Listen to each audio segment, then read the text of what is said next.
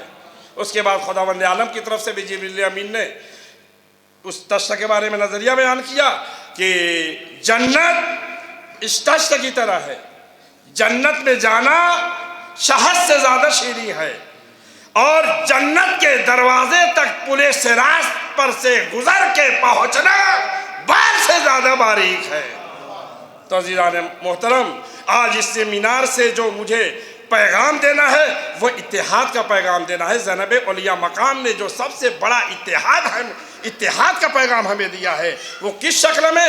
شہزادی زینب اولیاء مقام کی 2 سیرت اور 2 سنت معجزہ بن گئی، اور دونوں کا فلسفہ اتحاد تھا، ایک مجلس حسین اور ایک چہلم۔ بھائی حسین کا چہلم شہزادی نے منا کر کے دنیا والوں کو بتایا۔ آج اتنا بڑا اتحاد کی صورت میں مجمع دیکھیے۔ آج امت مسلمہ سے ہم سب مل کر یہی گزارش کرنا چاہتے ہیں، اتحاد میں سب سے زیادہ ثواب ہے، اتحاد سے بڑی کوئی چیز، کوئی طاقت نہیں۔ اگر انسان کو متحد ہو کر کے رہیں گے تو بڑی سے بڑی طاقت سرنگوں نظر آئے گی۔